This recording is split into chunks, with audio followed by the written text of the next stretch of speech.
Salut à tous, c'est Christophe pour la chronique politique. Quand on veut contester le bien fondé d'une idéologie ou d'un concept, on a plusieurs solutions. On peut d'abord affirmer des valeurs opposées en produisant un contre-discours. On peut également essayer de démonter la théorie de l'intérieur en montrant par exemple ses faiblesses, ses contradictions internes ou bien ses points aveugles. On peut aussi la confronter avec la réalité.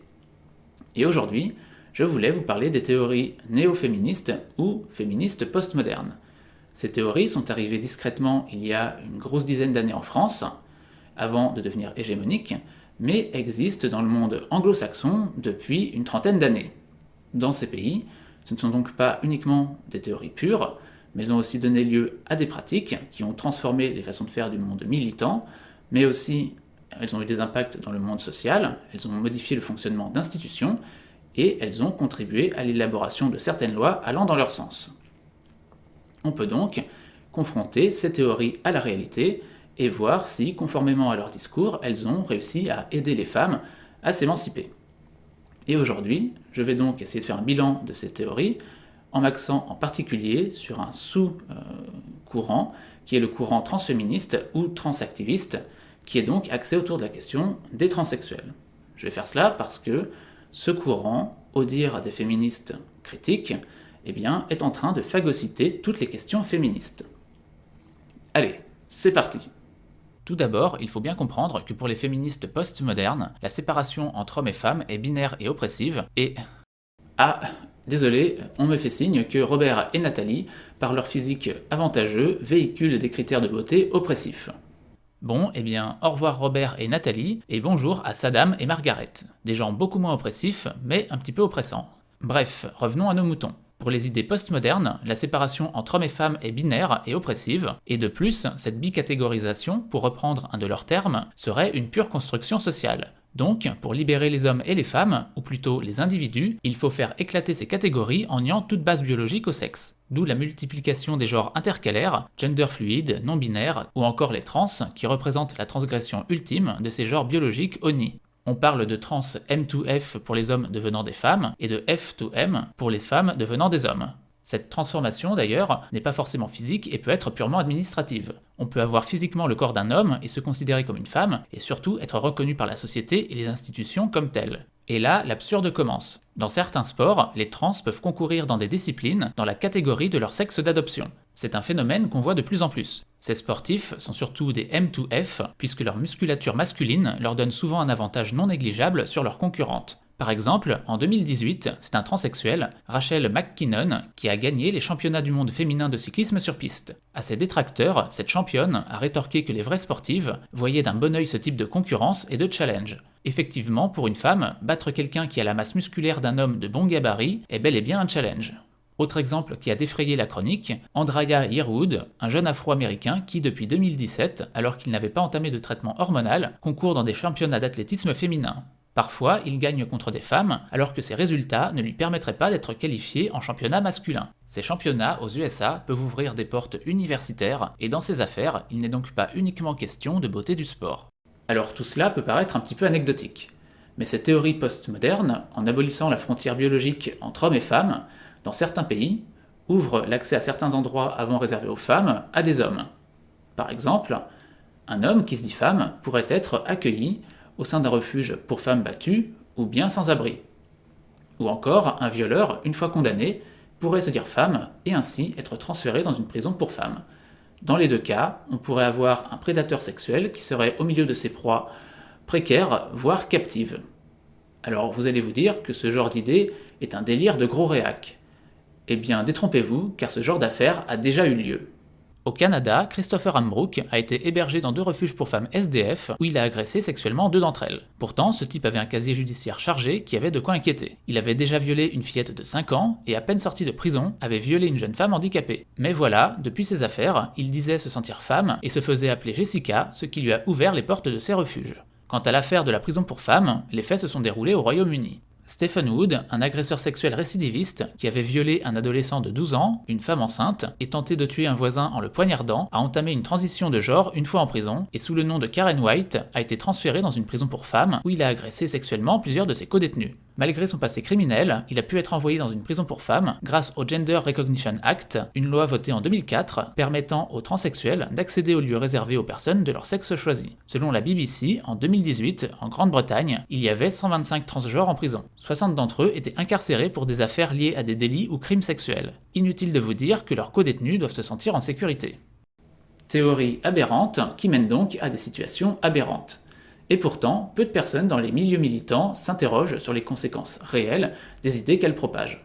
Les seules qui combattent ces idées sont celles qu'on appelle les féministes radicales ou gender critiques, et ce n'est pas ensuite sans conséquences sur leur capacité à militer et à s'exprimer dans ces milieux. Souvent lesbiennes et un peu misandres, anti-prostitution, anti-pornographie, vues comme des exploitations du corps des femmes, elles sont attachées à la définition biologique des sexes et considèrent les transsexuels comme des hommes venant phagocyter leurs espaces et leurs luttes, y reproduisant une forme de domination masculine qui ne dit pas son nom. À cause de leurs critiques, les féministes radicales sont perçues comme des ennemis par les féministes postmodernes et transactivistes qui les ont affublées du terme péjoratif de TERF pour féministes radicales excluant les trans. Ce terme, d'un point de vue symbolique, équivaut un peu à être étiqueté facho chez les féministes et à se voir exclu du sacro-saint camp progressiste. Par exemple, Julia Beck, une féministe radicale de Baltimore, lesbienne, a été exclue d'une commission municipale LGBT pour y avoir évoqué le cas de Karen White et s'est mis tout ce petit monde progressiste à dos. Depuis, elle a effectué un renversement d'alliance, donnant une conférence à la Fondation Héritage, un think tank libéral conservateur, ou encore une interview à Fox News. Les théories postmodernes, par leur intolérance, poussent dans les bras de leurs ennemis celles et ceux qui, de gauche, n'y adhèrent pas. En France, une féministe radicale aussi a fait les frais de l'utilisation de sa liberté d'expression. En janvier 2020, Marguerite Stern, une ancienne fémène inventrice des collages féministes, a eu le malheur de critiquer sur Twitter la présence de plus en plus visible des transgenres dans le mouvement féministe, le détournant de son sujet initial, les femmes, au profit exclusif de la question trans. Cette série de tweets a fait scandale dans le landerneau progressiste. Dans la foulée, un texte la soutenant avait été publié sur le site du Huffington Post, mais devant la levée de boucliers et les cris d'orfraie des féministes postmodernes, la tribune a été retirée du site. Depuis, Marguerite Stern a été blacklistée et continue son activité dans son coin. Cette négation du corps comme base de définition de l'individu fait que même les questions liées au corps des femmes, pourtant base de lutte historique, passent de plus en plus à la trappe, car vues comme oppressives par les transféministes. Dora Muto, par exemple, une féministe française, s'est ainsi faite prendre à partie et a subi une campagne de harcèlement sur les réseaux sociaux parce qu'un activiste trans trouvait anormal qu'elle parle de clitoris. Toutes les femmes postmodernes n'en ayant pas, certaines ayant un pénis, l'activiste trans, d'ailleurs promue par le service public, a vu dans cette campagne motif à s'indigner. Le corps féminin naturel est oppressif pour ces corps artificialisés, transformés à coups de bistouri. Dans le même genre, à la mi-2020, c'est J.K. Rowling, l'auteur de Harry Potter, qui a fait les frais de sa liberté de parole. Après avoir osé rappeler que les femmes ont un utérus, elle a été la cible d'une campagne de harcèlement visant à la canceller, à la faire taire, les transactivistes déployant à cette occasion une agressivité toute masculine.